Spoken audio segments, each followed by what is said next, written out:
computer. Yeah. Not after 2 weeks off for the whole holiday thing. It was very easy. I'm a night owl, so it's easy for me to shift to being up till 1, 2, 3 in the morning and then sleeping until 10. It's kind of my sweet spot.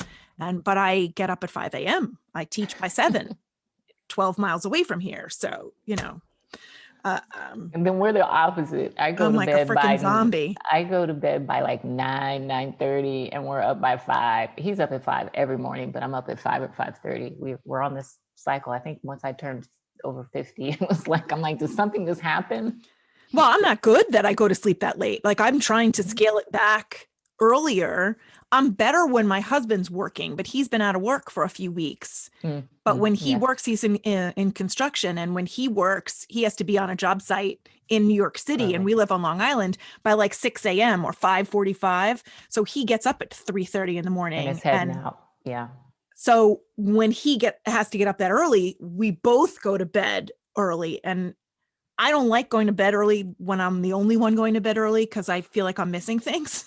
It's just stupid. I'm like perpetually a 6-year-old, Yeah, I love it. I love it. So, all right. So let's just start this, or we're going to be here forever. Okay. Is it Johnny or Joni? Johnny. I don't want to screw that up. No, and it's Redick. Jonni Redick. Redick. Okay. I'm like, glad I checked that because I'm like, you could pronounce that either way. All right. And I've been called that either way. Jonni Redick. I like that. Okay.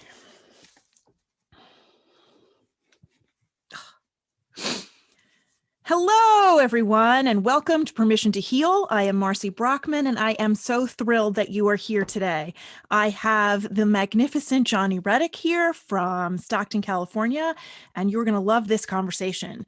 Jonni provides leadership training and enhances personal and professional performance to build resilient leadership for the 21st century. She is the founder and CEO of JLConsulting Solutions, JLCS, where she develops corporate cultures that empower teams, that enhance leadership resiliency, and create circles of safety.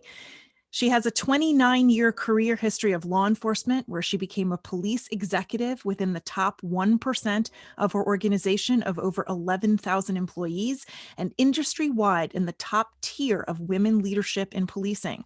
Her progression from the frontline police work to executive leadership in a large state agency serving the entire state of California generated her passion for building resiliency in organizational cultures.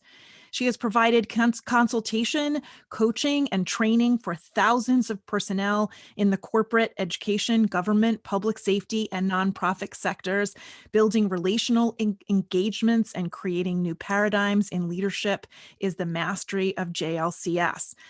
If that's not enough, she's also an instructor in the Masters of Public Safety Leadership program at the University of San Diego, where she is highly respected by her students. And I looked it up. It's true. She's also an adjunct instructor at San Joaquin Delta College in the Bachelor's of Criminal Justice and Professional Leadership and Ethics department. And if that's not enough, she is in the midst of writing a memoir of leadership and personal reflection called Black, White, and Blue, Surviving the Sifting. She's amazing. I don't know when she sleeps. Welcome, Jonni. I'm so glad that you're here. Thank you. Thank you. And I do find few moments here and there for sleep. Well, it's restorative and necessary. I don't know how to function without it. I never get enough, but some is necessary. So I really want to dive into all this. There's like so much here that I would love to talk about that I know the listeners will be thrilled to listen to. But I was wondering if you could tell us a little bit about the memoir that you're writing, Black, White, and Blue, Surviving the Sifting. Yeah, absolutely. First of all, thank you for having me on, Marcy. I appreciate it. Oh, you're welcome. And I'm thrilled that you're here. And I'm glad to be a part of, something really important, if anything having to do with healing, right? Mm-hmm. I just think that's so vital to our wholehearted living that we all want to try to have. And so the memoir is related to very much, it's a leadership kind of philosophy, but it has healing that takes place within it. It is designed around the trajectory of my career, promotional pathway, Like I said, I am humbled at the position in which I was able to attain in my organization and all the privileged opportunities I've had because of it. And I took that into my leadership, coaching, and consulting. And so the book is kind of this place to be vulnerable, to share some of the brokenness that took place for me personally through childhood reflections, but also reflective moments that are actually occurring, maybe a little bit behind maybe a promotion that I'm getting ready to seek. And, Sure. oftentimes we will, feel like we're moving forward, but then we'll get stuck because we keep looking back instead of looking forward. So there's some of that takes place. The black, Very white, relatable stuff. So many of us do that. It's sort of natural, I think, yeah, as long as yeah, you don't absolutely. get stuck in ruminating too much about the past. Reflecting backward to sort of see how far you've gone is a healthy thing, I think. Right, when we do it in a healthy way. And that Right. becomes all about our mindset, right? But a lot of times we bring these childhood traumas on whether we're worthy, Oh, deserving, yeah, absolutely. and all of those things. And we carry that and we think that we've maybe recovered from it or we've moved past it. And yet we'll find it resurfacing It throughout repeats our in lives. unexpected ways. Yeah. Yeah. And so the title, Black, White, and Blue, the first part of that is because I'm biracial. I'm Black and white, and the blue is because I was in policing. And it's Makes sense. very much an intersection of things in my life that affect my, attitude, my relationships, my leadership, all of those things. And then the surviving, the sifting is because when I look over this pathway from, a little bit of childhood I put in there in these reflections and children and marriage and divorce and death of family members, death of my own officers, cumulative trauma from critical incidents from my policing profession. All of this is me being sifted. And, that is a biblical reference to us sifting, like when you do wheat and the shaft of the wheat and the sifting process and the floor and all these things to get to this part of us that helps us. So for me, a woman of faith, to be able to be seen how God would see me to be, but it takes the sifting for us to get to this place of feeling enough, feeling like we're deserving, feeling like we're worthy. And so I take this journey through my memoir that, I'm excited to Powerful. be heading to an editor and publisher. So That's exciting. hopefully the process will not be too extensive and hopefully be out by late spring this year. Excellent. Yeah, it's sending your manuscript that you've birthed, especially a memoir that's so personal, Mhm. to an editor to read is a stressful act, an act of trust and utter vulnerability to be able to just hit return on that send button and send it off there in an email to somebody else. Yes, yeah, yeah. I mean, it was, but I had to release it because also part of the process for me was understanding that, like all of us, our experiences are very unique to us, but we also have a message to be able to deliver out that might touch or save someone else by Absolutely. them reading or experiencing what you keep holding on to because we're not vulnerable enough. We're afraid to let other people read this or see inside of us, right? Or it's not going to be, good enough. I mean, that's the big thing that echoes for most people is the fear of not being good enough or it's not good enough. And so the release was, the process was cathartic, but the release was even more so. And so I now it's out absolutely into a agree with that. space. Absolutely agree with that. I wrote this time 12 months ago. I had sent my first draft over to Craig Lancaster, my editor, and then he was the first human being to ever read it. And I was like, sitting on eggshells for like a month while he was reading and sifting through. Oh, there's the word again. Sifting through and asking me like surgeon like precision questions to get really at the heart of what I was attempting to say, where to add more detail, asking me questions to get me to like really delve further and dig deeper into things to make it make sense and to help me with the through line. We Mhm. rearranged chapters and deleted things and a And lot. that's why we reach out to people who have expertise in that, right? Absolutely. Because our Absolutely. story is our story, but Right. the professional, the people with expertise help to really, like you said, Shape it. get granular in some spaces where we may be feeling like we are, but they're a little too vulnerable for us. So we just don't go deep enough sometimes Right.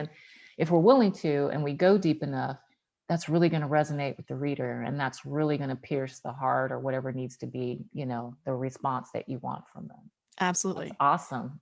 And like you said, the fundamental details of your story and my story and everyone else's story is unique, but the human emotion that transpires is exactly the same. Mm-hmm.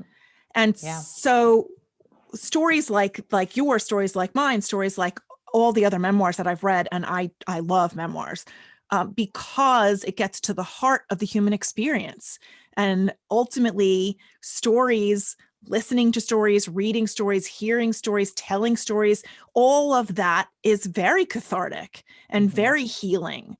It Absolutely. absolutely touches the heart of everything that we each are. We each are. No, yeah, that was Yeah. wrong. I Yeah. felt wrong in my head.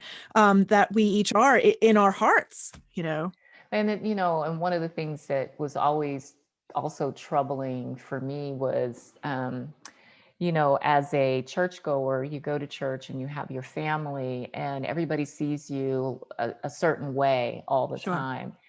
But at the moment we're no longer in church, we are, if they could only see us when we got in the car in the parking lot and how we started arguing about where we were going to go have lunch, or, Right. how are you driving the car, or why are you parking over here? And so carrying around this armor that we have all the time for the outside world to always see, when you allow them in, it creates this common ground for us to say Right. we all have this humanity that's connected. And so for me in Black, White, and Blue, it was really important to try to transcend that for the blue component, because the conversation and the narrative around policing from community is so harsh sometimes. Yet we know that there are police officers who are doing things that they should not be doing, and those are catastrophic and they're not Sure. tolerated. And most of us in policing, we do not agree. But the majority of police that go out, they have chosen a noble profession where they have to don a uniform and they have to go into somebody's worst day every call Yeah. they go to. And it is just very hard to constantly take the arrows piercing their armor when you don't feel like the public appreciates or understands them. So I wanted to also put a human element to policing, but also to the leadership that has to have the very highest responsibility for all of those people, because they often get forgotten, that Yeah. they too are human, that they too are impacted, and that they too have cumulative trauma. Absolutely. Something that you just said reminded me of one of the blog posts that you have on your website, where you were talking about adrenaline addiction, and that Mhm. the destructive conditioned behavior changes us on how we live our personal lives, interact with others, and how broken we become from the overexposure to incidents that a normal person may never see or experience. That Yes. that reminds me of what you were just saying. Absolutely. So there's something in law enforcement that's called hypervigilance. And it is this complete adrenaline rush, because we rush into everything and it's high because we don't know if it's officer safety. We don't know what's going to happen. And so you're constantly on defense and alert. And it's this space where you never really get to let down from that, because most law enforcement agencies, especially in major cities, have calls for service that are endless. They're responding from call to call to call to call to call with no downtime, which is very different for somebody in maybe a rural community that might have a little more downtime. Or we often like to compare it to the fire department, where they're Right. usually the big heroes that the public absolutely loves, but they get to go into, do their work, but then they can go and have downtime back at, the firehouse. They Right. can decompress a little. Officers don't have that opportunity in a shift. And then they go from a shift to go home. And when you go home, you're often going to the kids, to the wife, to the family expectations, to the what. And it becomes this cyclical thing if you don't acknowledge what's happening, where you become to isolate yourself, distance yourself. Your behavior starts to change. Maybe you start picking up things, vices, like maybe you drink a little bit now and you start drinking To try more, to calm yourself down from that to adrenaline just rush, try to from bring that yourself hypervigilance. Yeah. from the hypervigilance, to bring yourself down from that state. And it's all physiological, and it becomes psychological as well. And so it's just and it's hard for public or anybody to understand this cumulative process that happens. And Sure. that's just responding from call to call to call. When you add in the component of maybe call to call to call had, people who have been killed. Maybe they've had to, Break up a escalate, or domestic dispute or something where there was some they've had to, violence. exactly, they had to escalate their force because somebody was being aggressive or somebody was attacking them or attacking somebody else. And that becomes even more stressful. And Sure. so you add that cumulative piece, and it becomes just a very difficult and hard to navigate this external comments that come from the public that Right. disparage policing, when that's not their intent when they put on the uniform every day. And so it's just to humanize leadership and humanize a little bit of the person behind the badge, so to speak. And I Mhm. would love that to be amplified with even our rank and file officers. So that's more out there for the public to have this understanding that we're people too. What do you mean by rank And and file? I don't know what that phrase means. so I was an assistant chief. So rank and file would be officers. Oh, okay. So it's just, the hierarchy of the organization. So the largest body of people in a police agency is your officer. They're the Sure. ones that, The men and women in blue. they're the people that the public is meeting. And oftentimes you often just see them as a badge and somebody responding, but they're actually, Someone's dad or someone's they're Jonni Redick. I was an right. officer before I promoted. I'm Jonni Redick, and I have 2 kids, and I have a husband, and I go home, and we have to manage our life, and all of those things. But I put on a Remember to uniform buy to come eggs out. before you get home, so there's breakfast in the morning. Yeah, There's and I just come to serve you on a daily basis, and Mhm. but and so the book is just really about that, and a lot of the leadership work that I do, is culminated from my 29-year career and all the teaching and instruction and leadership that I did for all classifications, whether they were professional staff, sworn staff, executive staff, rank and file staff. And I try to bring that into this new season that I'm in after I retired and started doing consulting and coaching. And so that's kind of where my passion lies these days. It seems like a very natural outgrowth from what you were doing with law enforcement.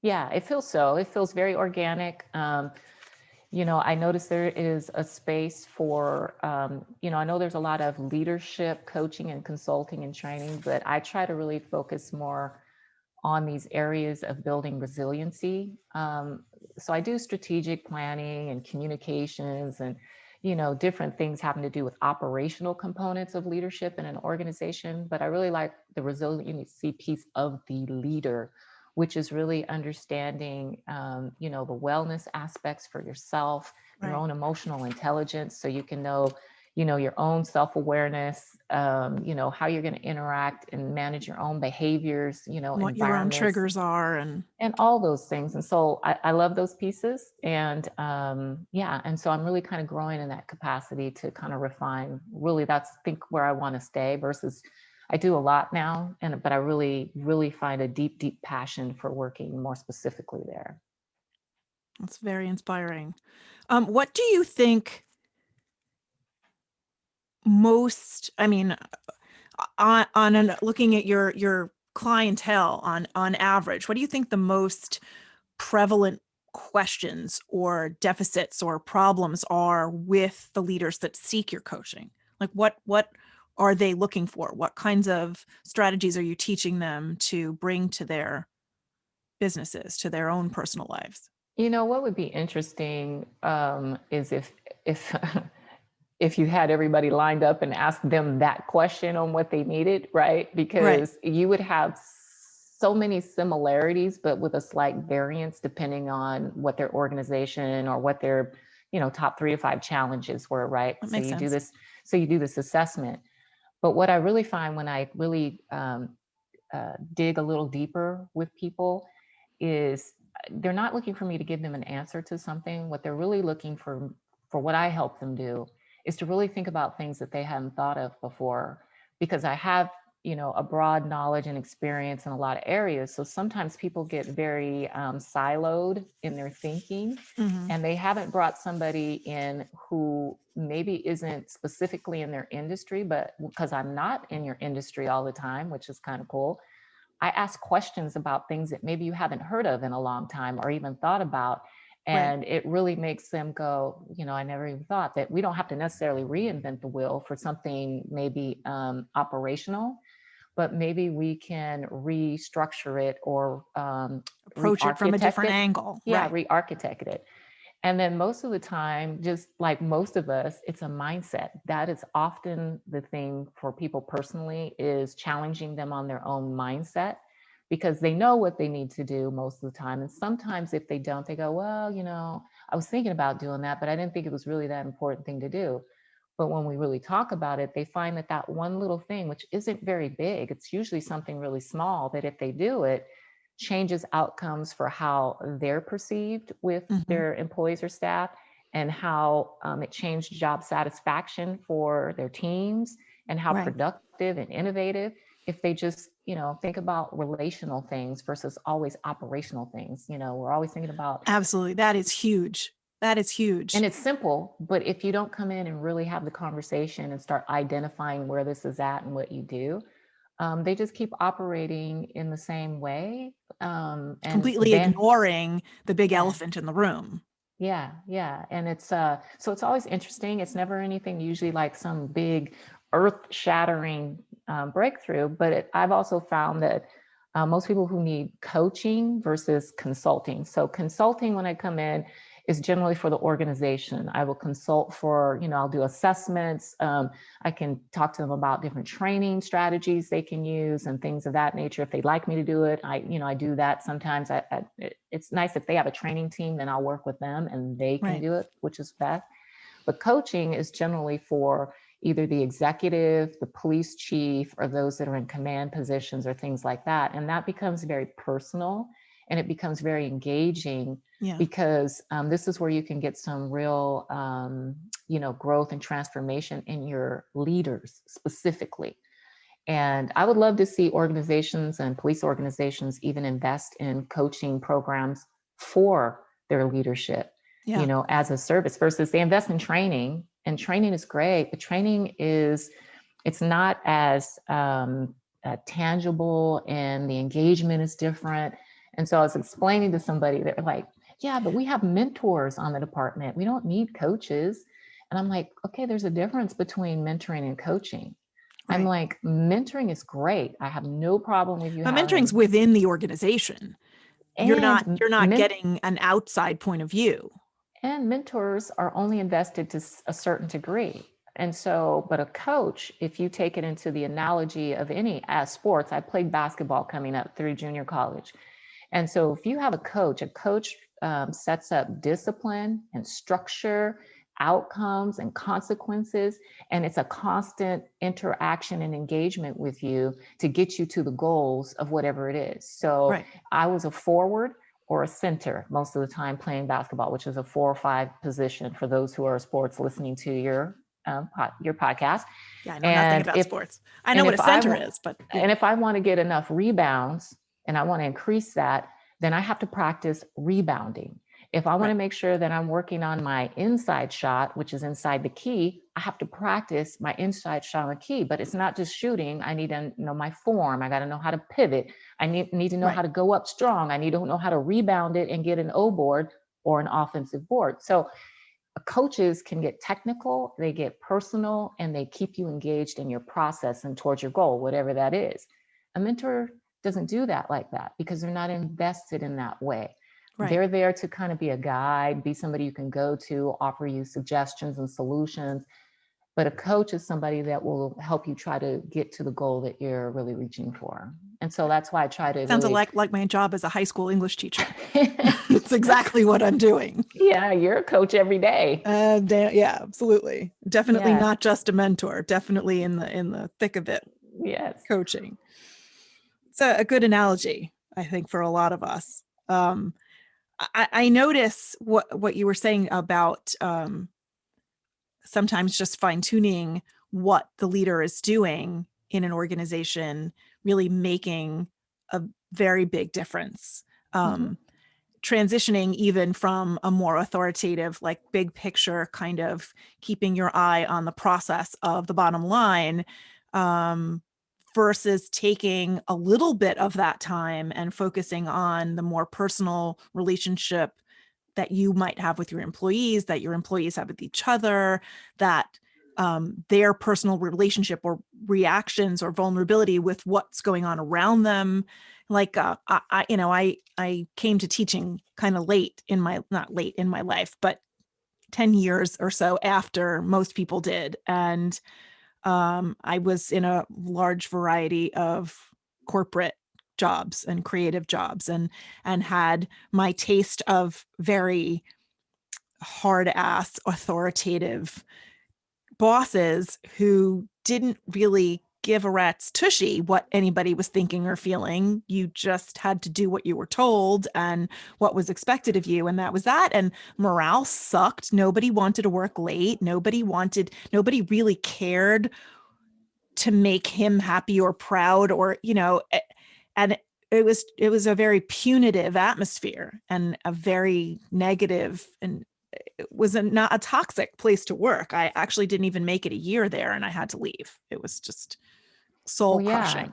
And so just think about by something as simple as creating more of a relationship type of management or leadership style doesn't require a whole lot from you. It just requires intentionality. It requires your time. Right. But then also now with all the social issues that we have in the United States, and not just the, Black Lives Matter, which are very important, but it has created an awareness on all kind of social justice issues, women's equity, equity and diversity and culture and all kinds of things. So people are also asking the question from your own organizations, what is our corporate responsibility to this call to social justice? And so that becomes now for leadership to have relationships in the communities with partners outside of maybe their industry or their corporate peers. Right. And so it becomes this place where leaders have this great opportunity, especially we're starting off a brand new year in 2021. New decade even. I just realized that this morning. A new decade. Right. And for you to really rethink your leadership and what do you need to be able to really change the trajectory of where you want to go. And I just think investing in yourself, investing in your people is the best way to kind of kick that off, kickstart it for 2021. Absolutely. And one of our administrators in the school where I teach is usually very focused on goal setting and student outcomes and so on. And since really the middle of December, she may have had some sort of psychic connection with your book. I don't know. But suddenly she's decided that she wants to have these individual meetings through Zoom or Google Meet, just individually with each teacher, just to sort of get the temperature of how the teacher's going. Like, how do you see things? How do you see things? What's going on? How do you feel? What do you need? How can I be of help to you? What kind of support do you need? Make sure that you're taking care of yourself and don't discount your self-care. And, it was these little check-in conversations. And she didn't really describe what her outcome was of these conversations. And so she just said, that she wanted to have them. And my first instinct is to just roll my eyes, what do people want now? We're already overburdened, And then I had my conversation with her just before the December holidays. And it was one of the most delightful conversations I've had with another professional in a long time. It was just the two of us. No one else was listening. We had a lovely chat. I felt so much better about her, about my job, about how the whole thing was going. And it took her 20 minutes just to make me feel seen, to make me feel like she cared, because she does. And we really didn't talk about strategies to reach goals and student outcomes so much as to take care of my emotional health as I'm working to navigate this myself. And Absolutely. She's making her way around the entire department. And it's just, it's amazing phenomenal. It's amazing how transformative it is, right? Because what's going to come of that is increased morale, like you said, but more innovation. right? More creativity from teams to be like, to face some of these challenges and things that are still occurring, right? Because Right. of COVID, and plus all the stuff that you had to have before COVID or the pandemic happened, right? And Right. I that's mean, when we your still teams know. have curriculum and standards and stuff to reach, and learning milestones and so on. And now we're in the middle of a pandemic, and how do we keep everybody safe and ourselves? And every day we have more kids who are in quarantine because, kids are kids and they don't wear their masks. And so, this is the beauty of what you're saying right now. So we can have deep traumatic pain and healing process, right? From Mhm. trauma, from whatever, but there is a level of trauma that's taking place for all of us because of this pandemic. And it's fitting into the corporate culture and we don't even realize it. And something as simple as her taking this time is healing for you Absolutely. in your spirit and your whole thing, to say, and it can allow you to kind of release a little bit and exhale, and then you feel like you can be productive again. You'll have to have another check-in somewhere, maybe with her, or maybe you create that in small peer circles that you have to keep Right. each other positive, and connected.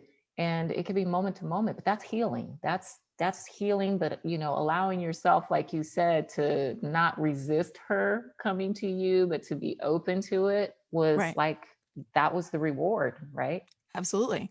Absolutely. Yeah. And to know that administration level is seeing us and Hmm. seeing the reality for what it is, and our efforts and what we're already doing, and expressing their appreciation and their understanding, just knowing that I've been seen, Right. Right. really seen and focused on, and the whole bubble of the whole thing is really being seen. It was huge. Yeah. So no, and that's the kind of stuff that, I enjoy, bringing into leadership paradigms, really. I mean, I can do all the tactile, kind of training and stuff and all of that, but my whole thing is, we really need to elevate ourselves to this place of relational engagement in leadership. We talk about it, but we don't know how to really do it. And if we've never had to do it, some people say, why should we?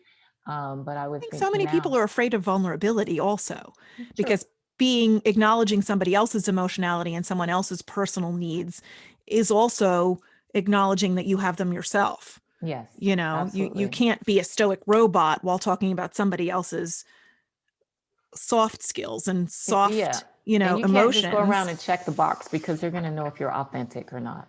Oh, absolutely. Absolutely. Mhm. And I think that there's a misunderstanding with a lot of people in leadership positions, thinking that they have to be very authoritative or they're not going to garner the respect that they think they deserve or that they do deserve. And it Absolutely. actually is 100% opposite of that in my experience.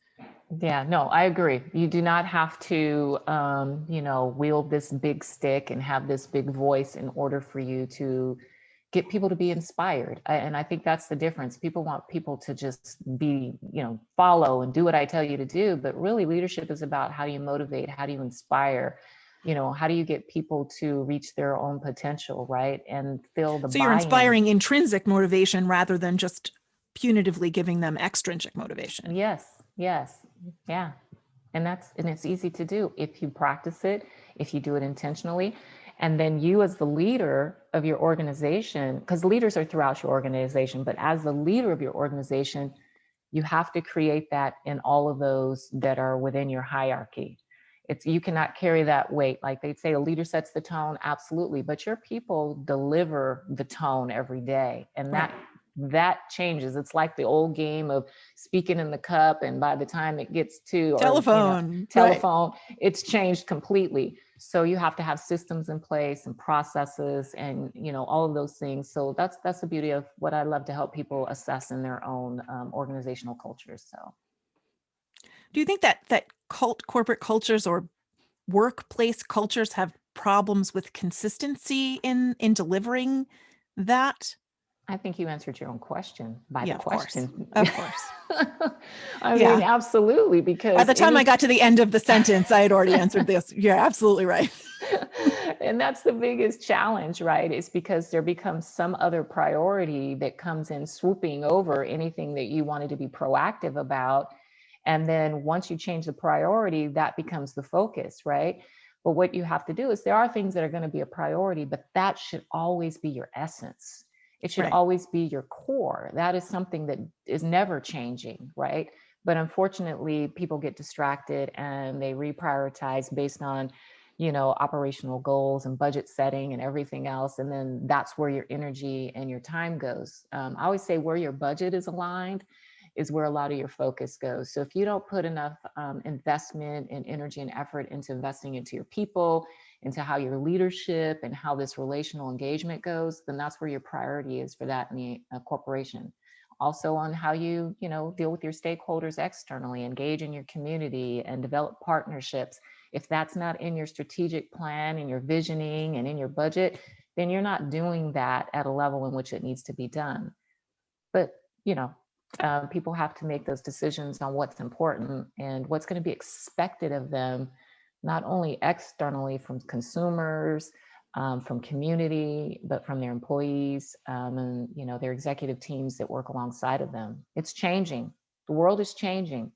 And you Yeah. can look at many corporations and industries that we thought would be around forever, and they're just not. They're either dissolved completely. I always use the Kodak one, but they're dissolved completely, or they've been absorbed by somebody else who has reimagined them and done something better with and for them. As I was listening to you speak, I was thinking about that all of the things that you were describing, we could describe on a microscopic level about even my one person entrepreneurial little job here, the little company I'm trying to build with the podcast and the books and so on, and even the art aspect of my business, Mm-hmm. my employees are me. Mm-hmm. Right. And when I get derailed from my plan, like I'm going to work on marketing today, or I'm going to work on pitching media today, but then I get pitched myself for the podcast, I'm like constantly putting on different hats and taking off different hats and doing different things. And then, there's something with my husband, or there's something with the kids, or I actually have to do teaching things that actually, that's the job that brings in the money. And that's where my Right. primary responsibility is. And so it's, am I disappointing my stakeholders, or am I disappointing myself? And then am I going to be too hard on myself because I want outcomes and I'm not being, sensitive enough to my employee, myself, it's totally applicable, It even if is it's a company of completely. one or it's a company of a million. Absolutely. You It's the have to same create thing. your own boundaries for yourself as well, right? Because if you become overwhelmed and you have all these things coming in at you that you've either created or people are helping you to create, right? Because they're excited and want to be a part of your process and all of that, but you have to create the boundaries for yourself so that you can, I don't know, I always say this wholehearted thing, but so you can have your own wellness, Right. physically, emotionally, and spiritually as you're, doing the work. Because if you get off balance with any of that, and, that's part of what's in my book as well, is I've heard it on some of your other podcasts that I wasn't a people pleaser, but I was a go-to person. I became the person that you went to get something done Because you because didn't say that's no. You were always there. I was always saying yes, but I would take on so much water into, my little canoe or whatever, where I felt like I was just barely staying afloat, and sometimes I was underwater. But I Mm-hmm. never let any of them know. But it internalizes us into our, the stress and the worry and the angst trying to get it done, that we make ourselves sick.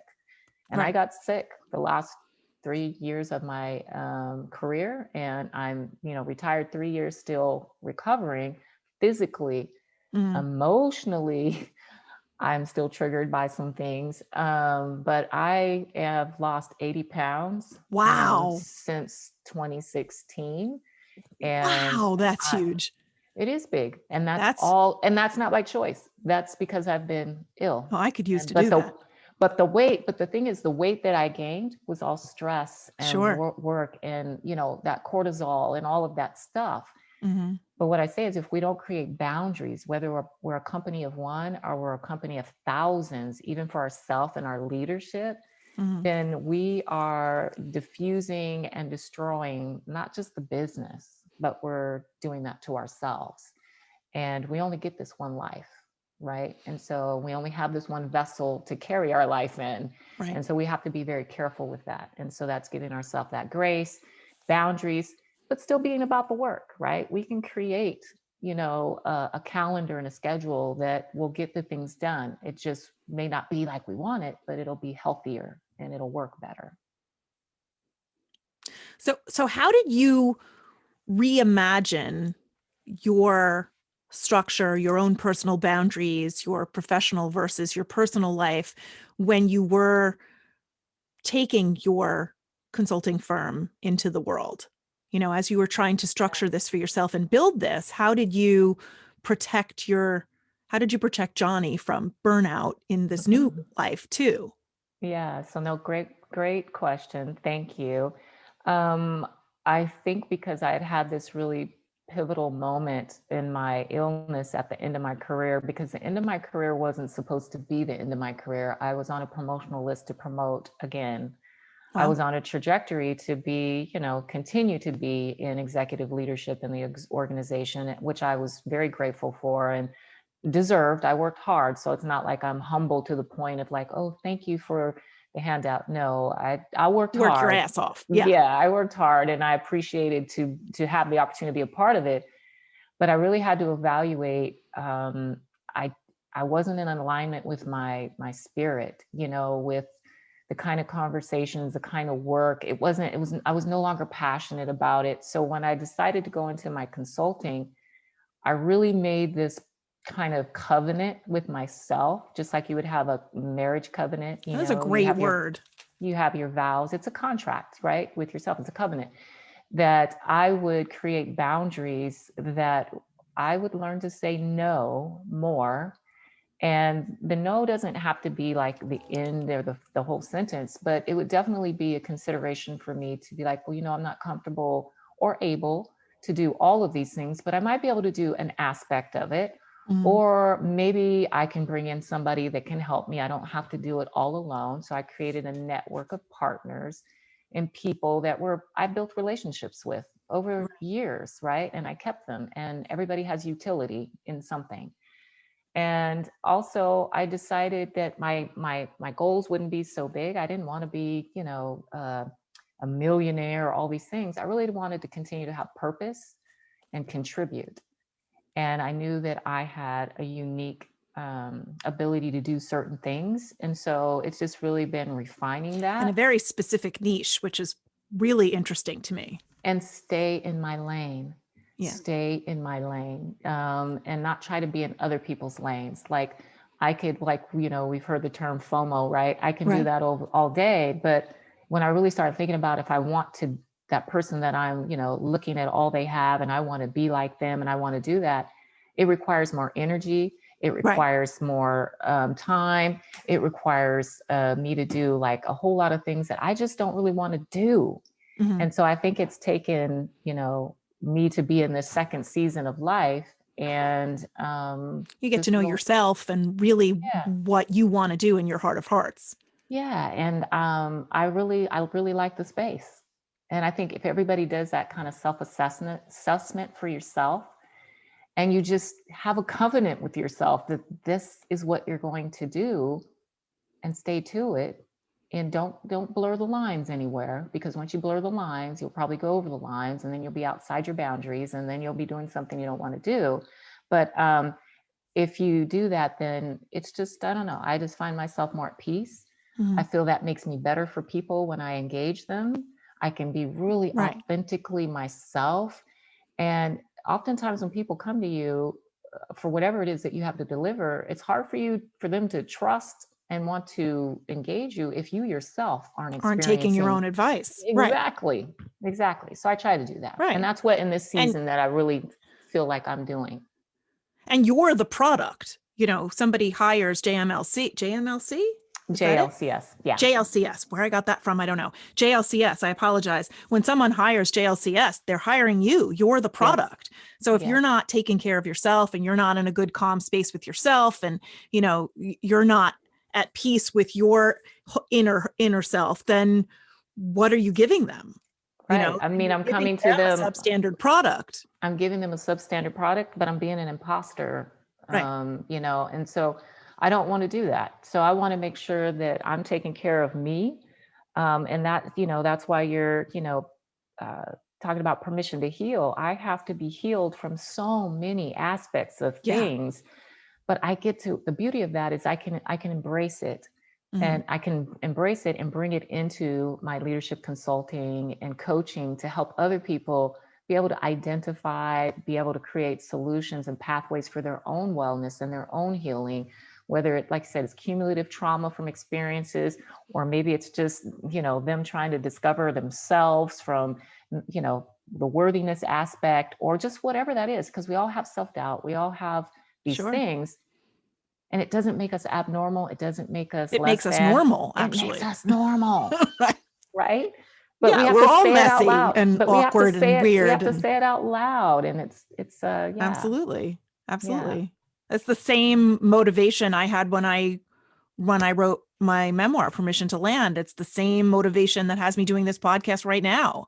We're elevating our stories, amplifying our stories to help other people recognize themselves in what we're saying and give them the permission and the knowledge that it is up to them to heal themselves. yeah. For a very long time, I was looking outside myself for all of Mm-hmm. this, looking Mm-hmm. for somebody else to tell me it was okay if I did whatever it was. And then at some point in my mid 40s, it hasn't even been a decade since I figured this out. But I realized that all of the answers to all of the questions about my wellness and my happiness and the meaning in my life and healing from past familial trauma and so on was 1000% up to me to do. Not only did I have to give myself permission to do it, but that nobody else but me could do it. Right. Right. That's powerful, right? Huge. Yeah. I mean, and it's almost like it's It's freeing. empowering. You Absolutely. feel like the weight was lifted off of you completely. And then it transcends itself into so many other areas of your life once you give yourself permission there. Right. You get bolder and bolder to give yourself permission in a lot of places that you had not been giving yourself the permission to say yes or no, whatever that is that you want to do or don't do.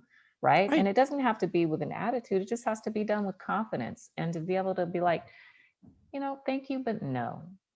But Right. thank you, but yes. You give yourself Exactly. permission for a lot of things. Exactly. I've been offered jobs doing other things and I thought about them, and yes, it was flattering. Thank you very much for thinking of me. In another life, maybe I would say yes, but I would really rather spend my time doing this. This is Absolutely. better for my soul, so I'm going to do this. I'm not going to do that. Thank you, but no. Yeah. Yeah. And I mean, if I And think that was most. fine. And nobody got insulted and no one thought less of me. In fact, I don't even know what they thought of me because that's none of my business. I don't care. But they were like, okay, great. And they went and asked someone else. And that was the end of that. And you just said it right there. So my whole life was, in my career was, they need me. I'm promoting, and then they need me there. I'm really important. I'm so pivotal to this. I can't, if I'm sick, I got to go to work though. I can't be sick. I've got to show up. I've got to be there. And that last promotion was that, I call it this temptation of feeling overly important or needed in the organization, that I needed to stay, I needed to promote, people needed me to be around. But literally, when I came to peace with my decision to retire, and I shared it with my executive manager, the commissioner, he completely understood and got it. He wanted me to stay, but he wanted a double check. But he knew, because where I was coming from, I'm a Right. woman of faith, and I was like, This is it. I'm very happy. This is, this is what I need to do. And literally, after that was confirmed and I sent in my documentation, they advertised my position.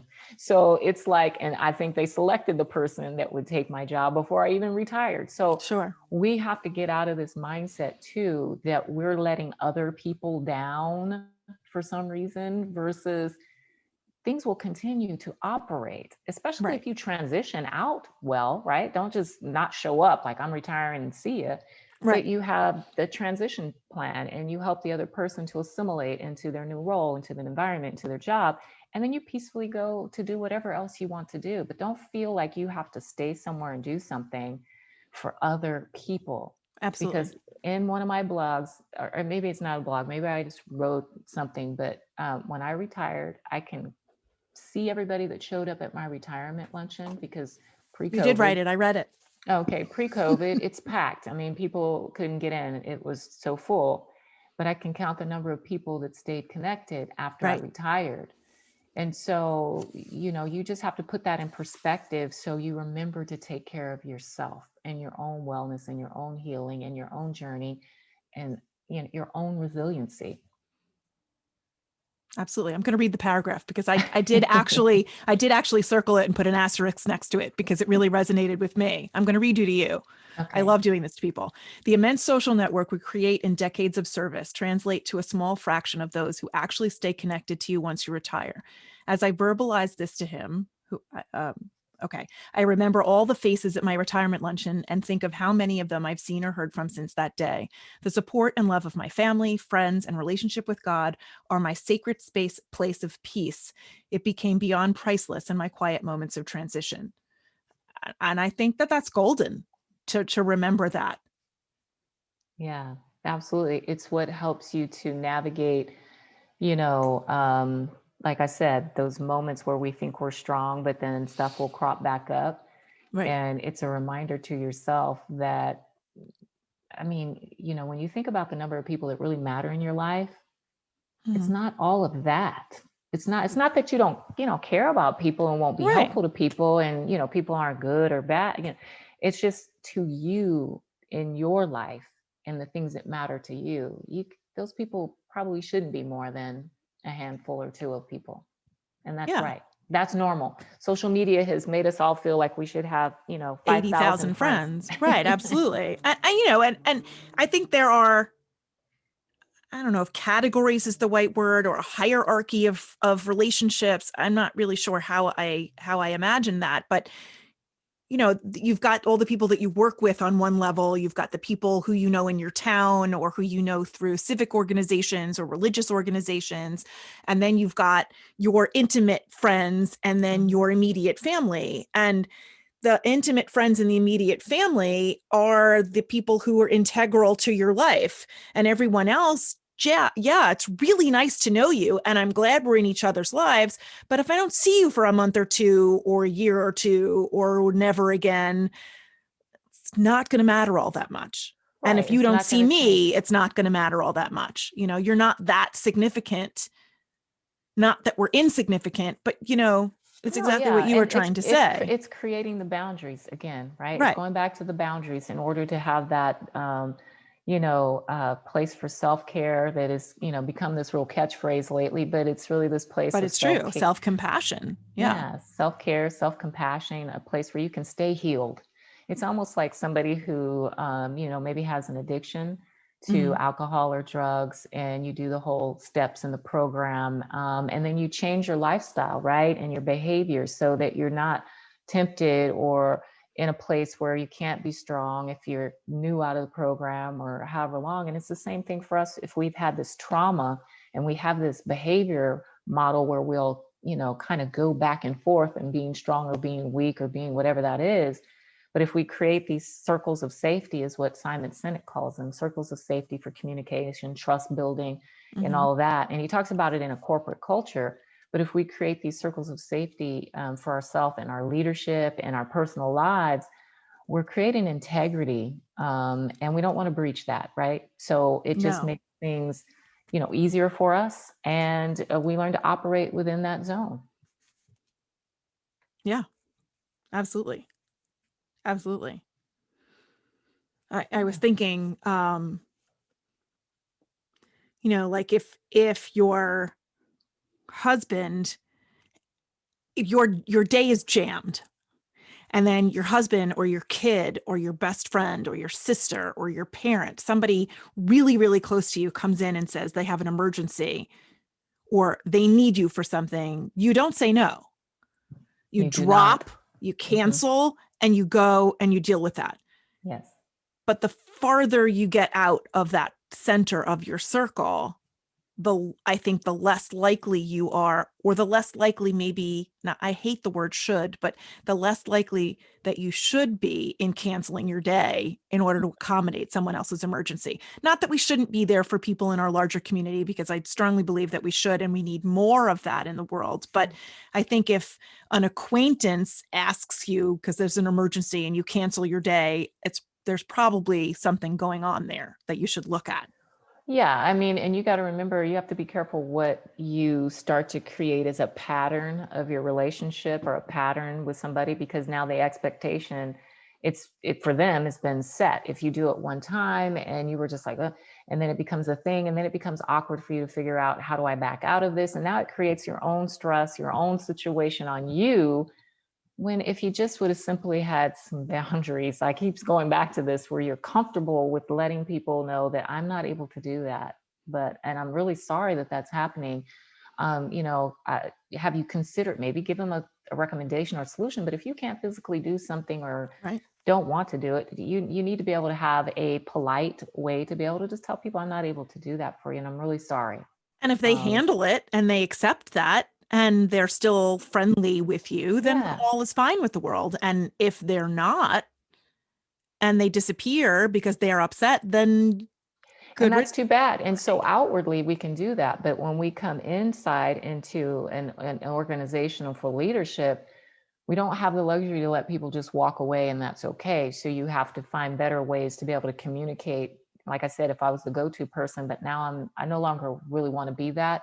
I Mm-hmm. have to create the boundaries that are going to be, good for me mentally, again, emotionally and physically, to say, I just don't have the capacity to take on that project along with the three others that I'm already working on top of it's sometimes it's the why, it's the explaining. I've noticed as I was retiring, the generations that are in an organization, we have generational differences. And I'm from an old school generation where we'd suck it up, buttercup, go do the Mm-hmm. job, don't ask questions. But Right. generations after me, they want to know why they have to do everything, which is great. So then you just have to take time to share the why. And I learned from them that sometimes I need to share the why with why I can't do more of what you're asking me to do. And that's okay. But I have to be able to share that with you now. So instead of just saying no, because you're not used to that, this is why I've got these three things you already have me working on. And I've got this thing, plus I've got to get home to my kids. I've made a, commitment to them to be home more timely, and to my husband, and, whatever that's going to be. And it's okay. It's okay. It has to be okay. It is okay. Yeah, it's okay. And it's kind of freeing to be able to find that space for yourself, that you don't have to work yourself to death. And I decided I did not want to die sitting in an office or out at a scene or something, because I was pushing myself to do something that other people wanted me to do, that I just could have created boundaries around and Right. just not done. I didn't want to do that.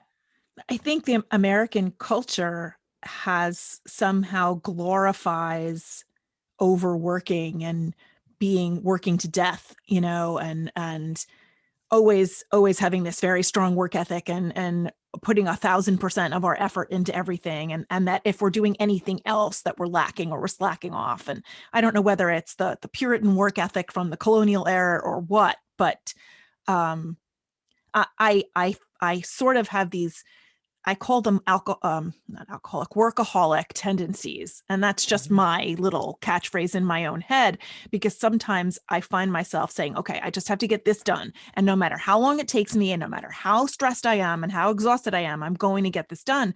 And if I push myself past a certain point, I find that the product I create, sure, I finished the thing, but it sucks, you Right. know, Right. And because, that's why Google and all these places have come up with this, how they have their work environments, right? mhm, Because they've created it so people will be creative, right. be innovative, be able to be leading edge on everything. And, paradigms have to break, Yeah. in, business culture. And yes, if you look at data and research, the US does have the most work hours in a week. And commute The hours fewest for people vacation hours and and people that yeah, commute the longest and all of these things. And, you don't even get to enjoy that life in which you're, spending all those hours working for most of the right. You're working to live instead of living to work. time. No, you're living to Well, work instead of opposite. working to live. Yeah, I did it Yeah. backwards. Yeah, Yeah. my brother-in-law works for Google in Manhattan, and just I've never been to the office, to the headquarters, but he occasionally brings his wife and his young sons there to play. I mean, who Mhm. ever heard of that before? But they've got an incredible office structure, the physical structure, the way they do their scheduling, how they have where their employees sit or stand or walk around or bicycle around or whatever it is that they do. There's freedom and play involved within the structure of their jobs. My brother-in-law, all of them, I don't know what they call it, I forget the phrase, but they're all allowed to take or expected to take a certain percentage of their billable hours, of their working time, and donate that to a pet project of theirs, whether they're working on innovating something creative that is off the beaten path or is completely off a regular um, a schedule, or they go and they teach something, or they, whatever it is, they don't even care if money comes in for it. In fact, that's not even part of it. They just want brain stimulus and new ways of Yeah. thinking and new out of the box, and they find that their bottom line, their status as a company increases with allowing their employees this percentage of latitude. Right. So my And I mean, brother-in-law went to a middle school in a suburb in one of the 5 boroughs. I forget where, maybe Queens or Brooklyn or something. And he went into a middle school and he taught an after school kind of class to the gifted and talented program kids about marketing statistics or something.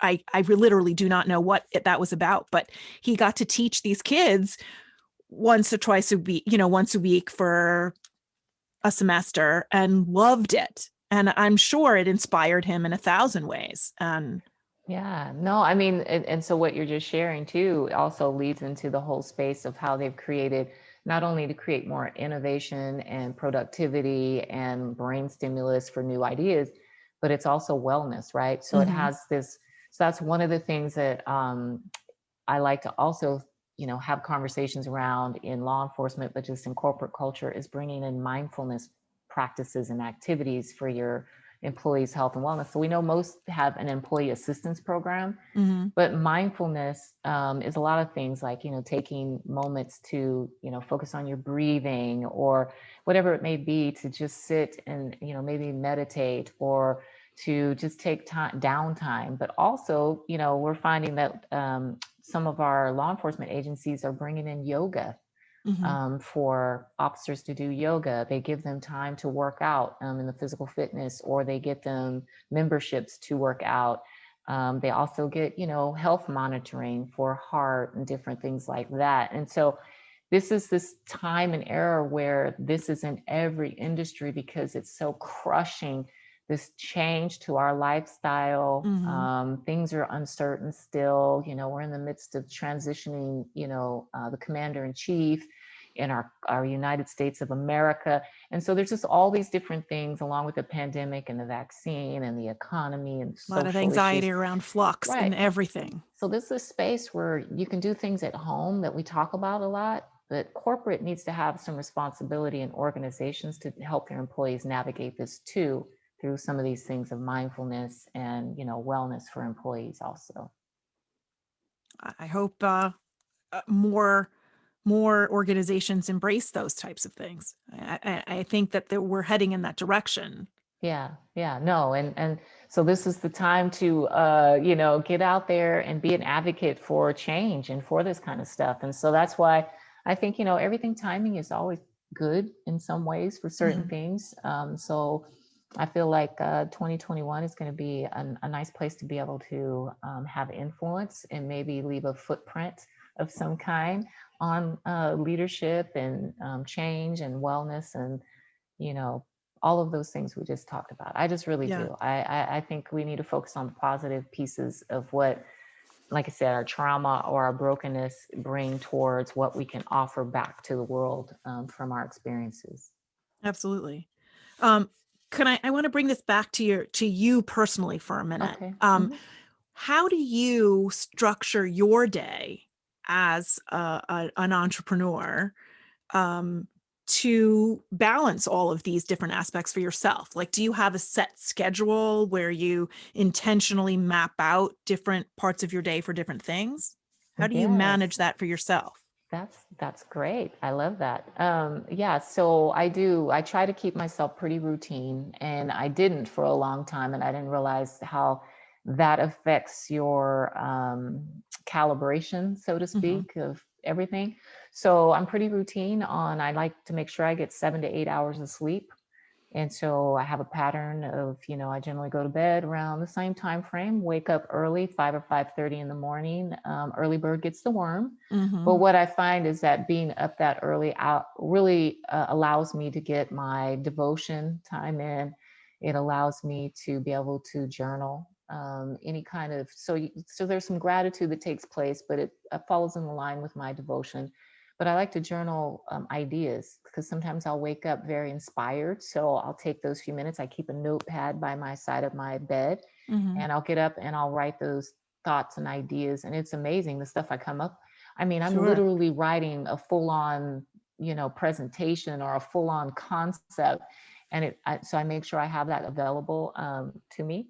And then I like to get a little movement in, not over movement. I'm not a 7 days a week person, but I'm, 3, 4, maybe 5 times a week. I try to get 20 minutes or more of some kind of, either, cardio on on the bicycle or a walk, or getting at least outdoors. And so that's usually all in the morning part. And then I like to have breakfast. It's not like I'm regimented, but I found that when I put structure in my day, it helps me to Yeah. handle all the chaos that can happen in your life, but also in the world. That if I have my routine, so I have breakfast and, my lunch and my dinner, and then my husband works at home remotely. And so we have our points where we get together and how's your day going? Just like if he was at the office, how's your Sure. day going? And, all of that. And then I close out the day with gratitude and reflection in the sense of, I want to get better at this in journaling it, but I do pause to be reflective on, because we ask each other, so was your day productive? Was it a good day? And it's a Hmm. moment for us to share those good moments. And so I just recommend that for people, right? You can set out your weekly goals, and which I usually do on my boards. But daily, if we skip and we go, well, I did it on Monday, I don't need to do it again until next Monday. Hmm. There's so much time that happens in there, and our moods can fluctuate, our focus can change. So I strongly recommend, if you're truly an entrepreneur, you're truly about your leadership growth and development, and even more so because it's the vein of what you do, you're healing, you Mm. have to be intentional daily and throughout the day to say these are the things you're going to do, because literally I think there's like 86 thousand seconds in a day, that you can take some seconds to do these things, and Right. it's hardly anything out of your day. And I believe research also says there's like over 50,000 thoughts that we have in a day. Regulating and having a structure to our thoughts helps us to stay more aligned with the positive than to allow us to go to the negative. And I believe in that. And I believe Yeah. in that. And I Absolutely. believe people should set up something like that for themselves. Makes a lot of sense. Yeah. I fancy myself a very bohemian, fly by the seat of my pants type person, but I'm not. Yeah, yeah, yeah. Not. I'm flexible and I like to be spontaneous sometimes, and I'm good at handling spontaneous things when they happen, but I like my schedule. I Hmm. like things to be predictable within that structure. And then, like you said, if I've got, I'm up by 5:30 every day, I have to be teaching by 7. So I used to get up at 4 and work out before school, but that was not maintainable at all. Right, right, right. Just not for my brain. Um, and I do my work and I do as much of it at school as possible. And then, I kind of separate my home time between schoolwork that has to get done for the next day. And then now I'm doing things with the podcast, and I'm booking guests, and I'm doing research, and I'm having conversations with people for episodes, and, delegating some other home domestic things to other people, adults who live in the house. And then within that, I have some latitude for playtime and meditation and journaling and so on. And I can Yeah. find that I squirrel it away. Sometimes I'm so desperate to journal and I've got no time that I turn on the voice record on my phone, and I just talk into it as I'm driving, and then copy and paste it Nobody into. says that that's not a form of you having this No, creative space to do it's that, right? That's really absolutely being kind of multitasking my time. Right. okay and leveraging technology, Right. basically. Yeah. But your question was, how do I start my day as an entrepreneur? And Right. so for those people, if you read anything on anybody who is successful, They get up early, they they live with get up early. intention, they set their goals. Yes. Yeah, absolutely. Yes. Yes. So if you want to be about something, you got to do something.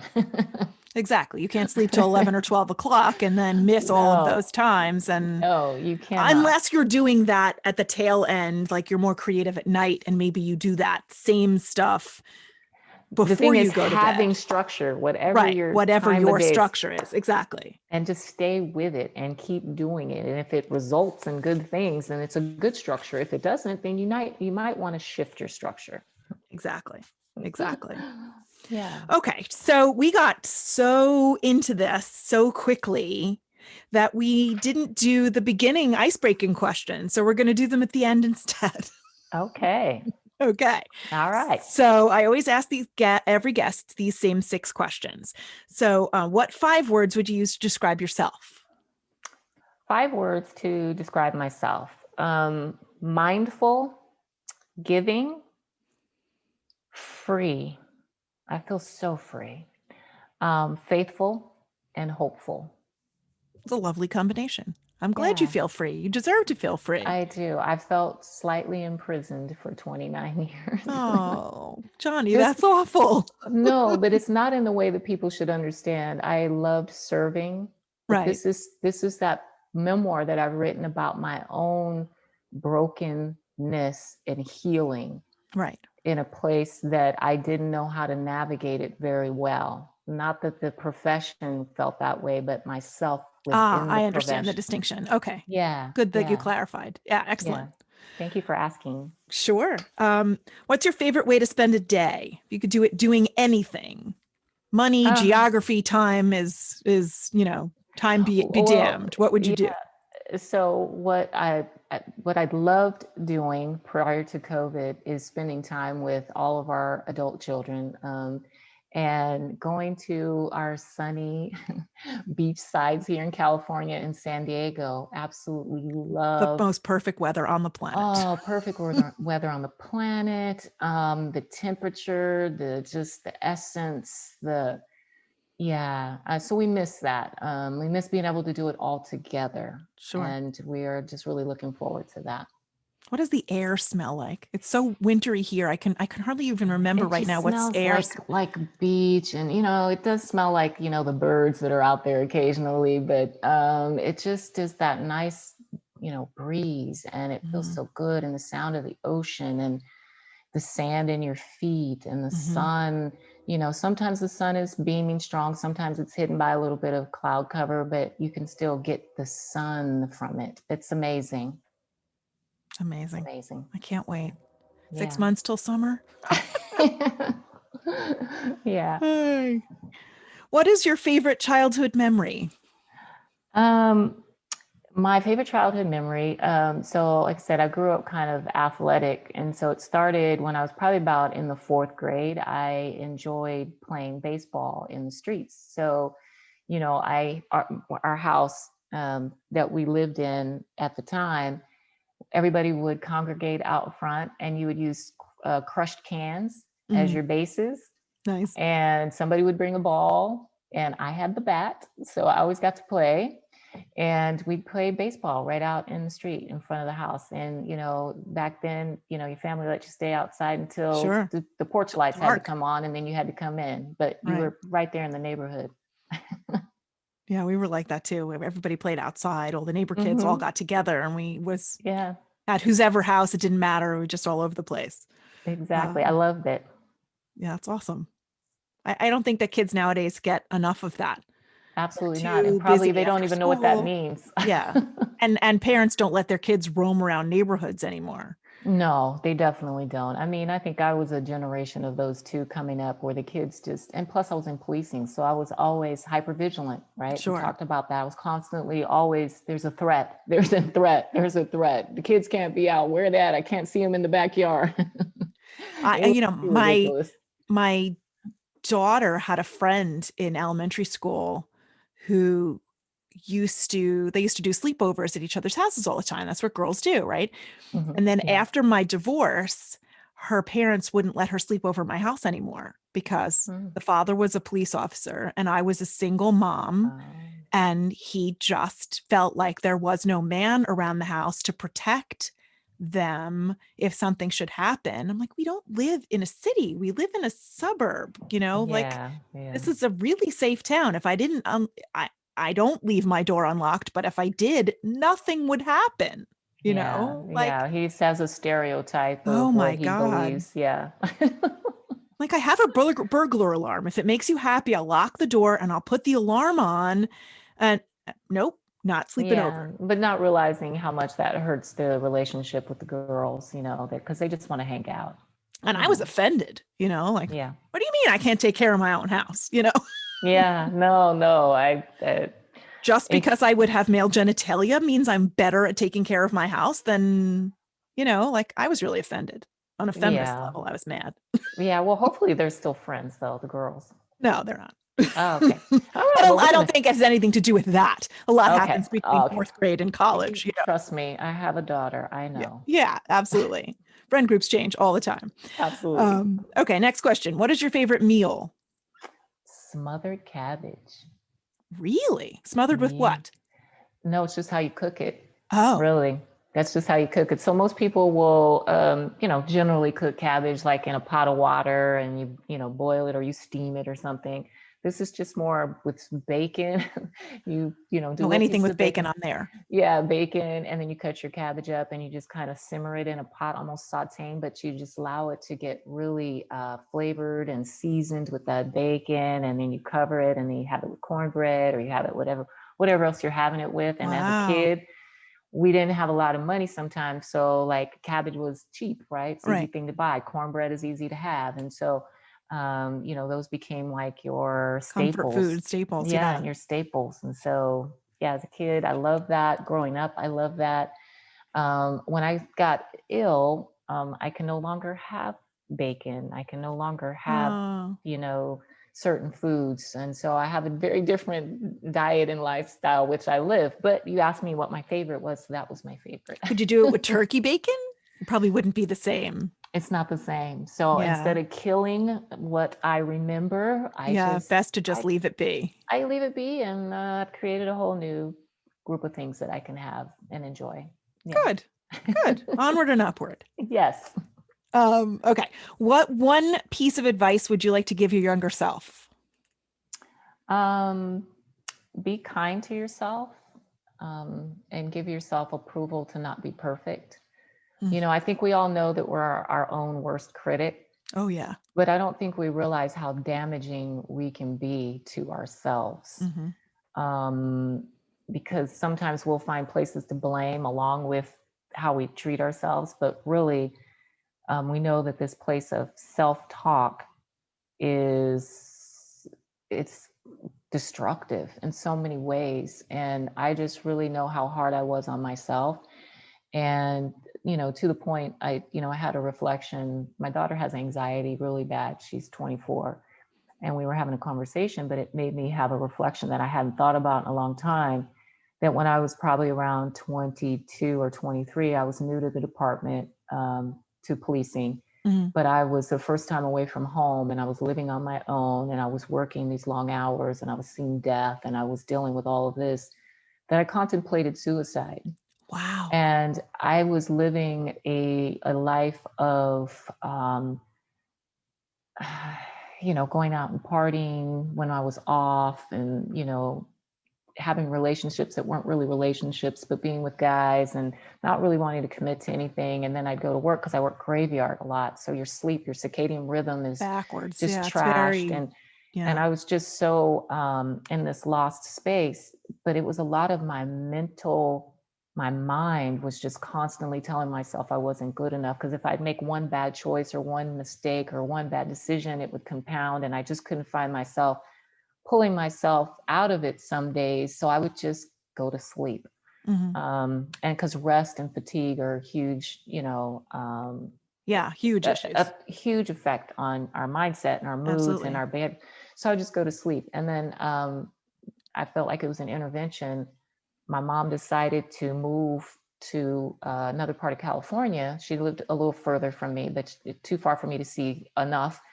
And I decided to transfer to the office closest to there. And I think it saved my life because I was just in this space where people didn't know. And this is not anything, Sure. but I'm an attractive woman. I've got a powerful job. I'm funny, I'm humorous, I'm all I of think these you got it all things. together. But then when I go to my apartment, I was being by myself, all that stuff would just flood me and weigh me down. And so I just say that because my daughter's dealing with anxiety, and it's a real thing. If you look at the numbers, our young people are dealing with this Yeah. anxiety and fear and worry to the point where they feel like they're alone, they isolate themselves, and that they have no choices. They feel hopeless. Mhm. To give yourself some grace to be a mess up, to be imperfect, to even be okay with that really bad stuff that you've done that you would be embarrassed to tell your parents, but know that your parents are going to love you anyway. Because we did same embarrassing shit too. Exactly. But when we are young, we don't have life experience to Right. give us There's that no confidence. perspective. Yeah. And so I would just strongly say that, because there were just moments where I was like, and when I look back on it, I'm like, how insane was that thought process? Exactly. Because look at my life. Right. I still survived. It was okay. And I still did all that stuff that I did that I wished I hadn't have done. Right. But I'm okay. Right. And if the job was what was weighing you down, then you leave the job, you get something else. Yeah, but It's it not worth wasn't your the life. job. It was No, no, my, no. yeah, that was Right. my thing. It was a part of your cumulative stuff, but it was really how I was creating my own life for myself. It was not healthy. Right. You weren't spending Not, your off time in a productive way. You were too far away from your support system.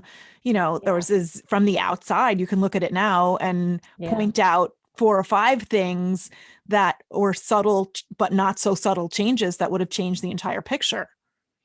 right. And Right. back then, my organization had no resources for you if you were dealing with, because this was in the late 80s, early 90s for me. We didn't have what we have today, which is, Right. employee assistance, and you can see therapists and you can have Yeah, there was none clinicians. of that. And there was a There was huge none of stigma that. on mental health and mental illness, and And people didn't go see policing there therapists and so still on. is a stigma, because you could lose your peace officer powers. You could lose your ability to do your job if you have any psychological issues. So we have a lot of people that still don't come forward. Wow. It's very multifaceted. Yeah, complicated. We're not going to solve that Yeah, today. yeah, not today. Not today. Okay. We'll end on this. What is the one thing you would most like to change about the world? Not that this is a small question by any means, but No, no. So the question was really interesting. So, kind of create the ability for us to find our common ground in a way where we can. And I think everybody would probably have this, but to find our collective humanity. We're imperfect people living in an imperfect world, but we have a responsibility and accountability to do the very best we can with what we have, because we are leaving a legacy. mhm. And, we have to not be selfish. We need to be selfless.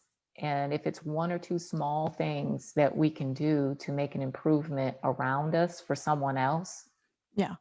just do it. Simply just do it. Make it a daily practice to do one or two things that make somebody else's life better or the future better every day.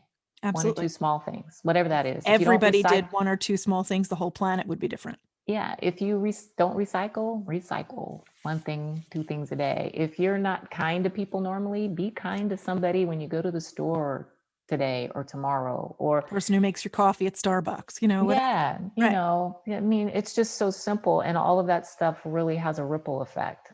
Mhm. Yeah.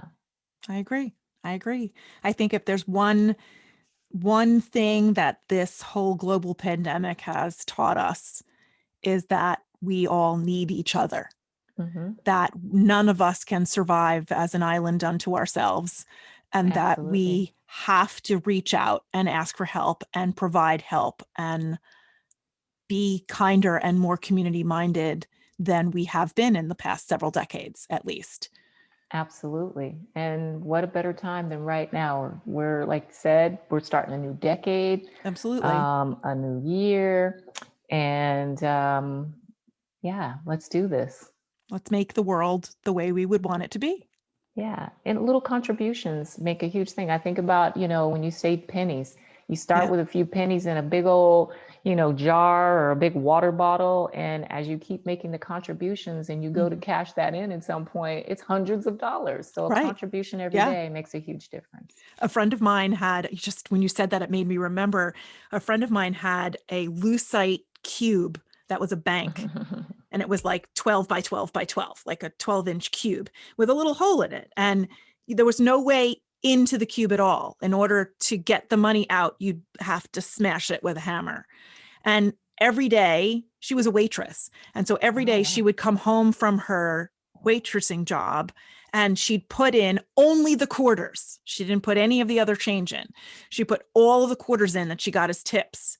And I have no idea how long it took her to fill the thing, but by the time she filled the 12 by 12 by 12 cube with quarters, it was over $500. And she smashed the thing and took all of the money. It took her a while to roll $500 in quarters. Yeah. But then she went like on a vacation with it. I mean, she couldn't go to Italy or anything, but who Yeah. wouldn't want an extra $500? And if you don't keep all of those quarters together, they would have just been lost in the ether. Right, right, right. They wouldn't have really been used with intentionality. And so, yeah, if you're just intentional about something every day, and it makes you feel good. Absolutely. Feel really good when you do something good. Absolutely. It's a great note to end. Thank you Yeah. so much for being here, Jonni. I Yes. think Thank this is going to you. be one of our best episodes and probably our longest episodes. We did talk a lot, but chock full of phenomenally pivotal, relatable, inspirational ideas. I'm thrilled that you were here with us. Yes, I'm really excited. I'm just so thankful that we came together and we were connected. And Too. I wish you the very best with your Permission to Land and your podcast and all the work you're doing. Thank you. And I just recommend to your audience, last thing, if you want to do Go ahead. one nice thing, share Marcy's podcast, share her Thank you. message, and reach out to her. Yeah, with your feedback and your thoughts, because I think that all will matter. Thank you so much. Thank you so Yeah. much. And as long as we're talking about that, I invite everybody who's listening I would very much appreciate if you would write a review of the podcast on your favorite podcast platform and share it with somebody that you care about. That would be great. Yeah, absolutely. That's awesome. Thank you so much for being here. Okay, thank you.